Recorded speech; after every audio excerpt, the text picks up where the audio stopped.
오늘부터 새롭게 시작하는 코너입니다. 트위터나 블로그 등 소셜미디어에 나타난 오늘의 주요 인물과 뉴스를 분석합니다. 빅데이터 분석가 스토리닷의 유승찬 대표, 안녕하세요. 네, 안녕하세요. 예, 오늘 소셜미디어에 주로 언급된 검색어 어떤 겁니까? 오늘 아무래도 그 박근혜 대통령이 담화를 발표하지 않았습니까? 예. 담화 관련 그 언급량이 아주 급속하게 올라오고 있는데요. 예. 그래서 뭐 인물 연관어도 시간에 따라서 좀씩 바뀌는 뭐 이런 양상을 보일 정도입니다. 네. 그래서 지금 오늘 5시 현재 담화 관련 문서만 약 4만 5천 건 가량이 올라왔고요. 어허. 이 같은 추세를 보면 오늘 내로 한 10만 건을 훌쩍 넘길 것 같네요. 엄청난 관심입니다. 예. 박 대통령 말고 또 문재인 의원 등등도 그 1, 2, 3위 안에 들어갔더라고요. 그건 어떤 의미를 갖고 있습니까? 그래서 담화 관련해서 이제 인물 연관어 순위가 있는데요. 예, 그 문재인 의원이 담화가 발표되자마자 담화에 실망했다는 입장을 밝힌 게 그 많이 퍼져나가면서 문재인 의원이 그 연관어에 올랐고요. 예.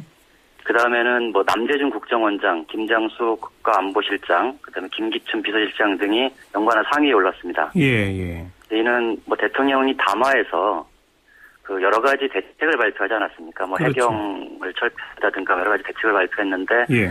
뭐 정작 청와대나 정부의 어떤 책임자에 대한 언급이 전혀 없었다. 아하. 뭐 이런 것이 좀 많이 그 비판적으로 언급이 되면서 그 이번 사건과 뭐 직간접적으로 관련이 있다고 생각되는 그 청와대와 정부 내 인물들이 많이 예. 언급됐습니다. 예.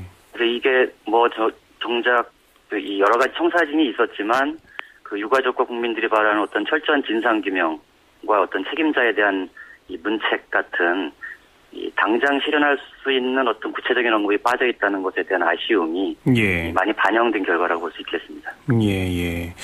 지난번에 대통령이 국무회의에서 사과한 날 그때와 비교하면 지금 오늘 추이는 어때요? 4월 29일이었죠. 그때 국무회의 사과가. 예, 그때 이제 뭐 간접 사과 논란을 일으켰었는데요. 예. 그때도 사과에 대한 관심이 많아서 하루 한 5만 2천 건 정도 이 버즈량이 올랐었거든요. 예. 추세로 보면 이번이 한 2배 정도 될 것 같고 내일 정확하게는 좀 가봐야 알겠지만요. 그렇군요. 네, 당시 인물 연관어로는 뭐 이제 김한길 새정치연합 대표가 올라섰어요. 이제 뭐 대통령 사과에 대해서 뭐 위로가 됐으면 한다는 논평을 내놨다가 이제 여론의 비판을 많이 받았었는데요. 네. 당시 이제 그 심리 연관어, 긍부정을 가를 수 있는 심리 연관을 보면 굉장히 그 극단적인 반응들이 좀 많이 올라왔었습니다. 당시에는 뭐 고함을 지르다, 뭐 조화가 끌려 나오다, 대통령이 그 합동분양 분향소에 갖다 놨던 조화가 막 밖으로 끌려 나오고 뭐 이런 연관어들이 많이 올랐었는데 예. 이번에는 어쨌든 참사 안전 고통 여기에다가 이제 진심이냐 아니냐는 어떤 논란성 이 글들이 좀 많이 올라오고 있습니다. 아하. 그러니까 이번에 이제 눈물도 흘리셨고 뭐 이런 것에 대해서 이 여당 지지층들이 이제 발언을 하기 시작하는 오랜 침묵을 깨고 예. 뭐 이런 계기가 되지 않았나 뭐 이런 분석을 좀 해보겠습니다. 네. 어쨌든 오늘 하루는 박근혜 대통령의 그 대국민 담화가 소셜 미디어에서도 가장 큰 화제였다 이런 얘기로군요. 네. 이 그렇습니다. 순위에 오르진 않았지만 좀 눈여겨봐야 할 키워드 소개하실 게 있다면? 그래서 오늘 이제 박근혜 대통령이 그 담화 말미에 그 희생자들을 호명하면서 눈물을 흘리지 않았습니까? 예. 제가 눈물이라는 키워드를 한번 찾아봤습니다. 오늘 시사자 기가 퍼올린 키워드는 눈물인데요. 예. 그 4월 16일 이후 눈물이라는 키워드는 약 94만 건 정도가 검색됐습니다. 예. 그러니까 세월호 참사 이후에 그러니까 참사 이전 같은 기간에 한 2배 정도 되는 언급량이었는데요. 어허. 세월호 참사 이후 국민들이 참 많은 눈물을 흘렸다고 볼 수 있는데 예. 이게 특이한 거는 이게 하루 2, 3만 건 정도의 눈물 언급량을 기록하다가 네. 한 달째인 5월 15일 날은 4만 6천 건, 예.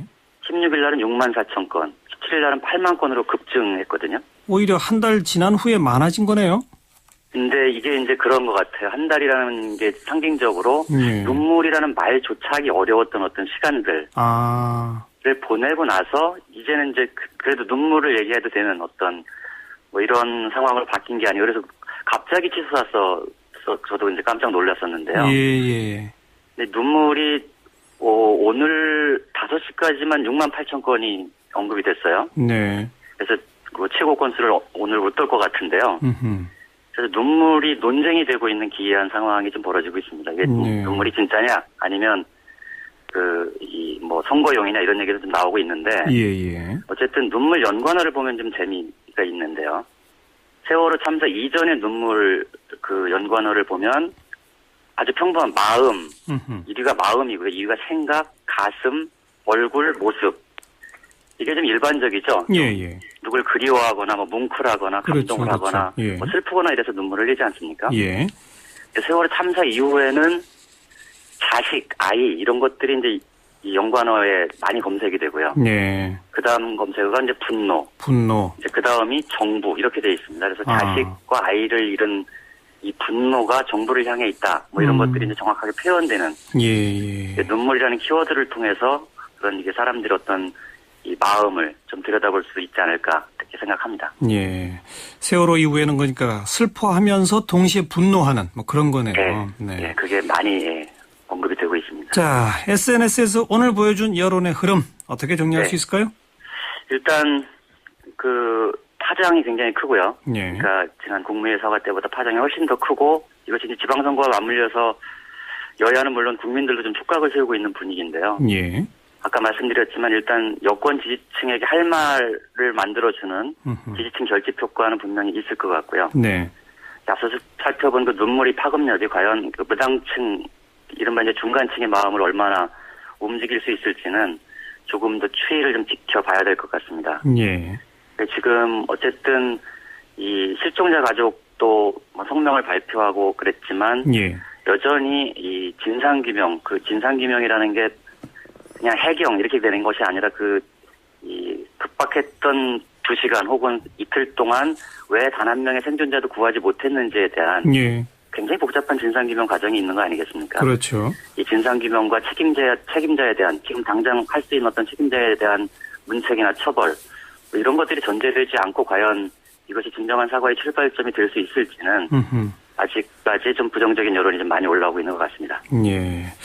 알겠습니다. 여기까지 말씀드릴게요. 고맙습니다. 네, 고맙습니다. 스토리닷의 유승찬 대표였습니다.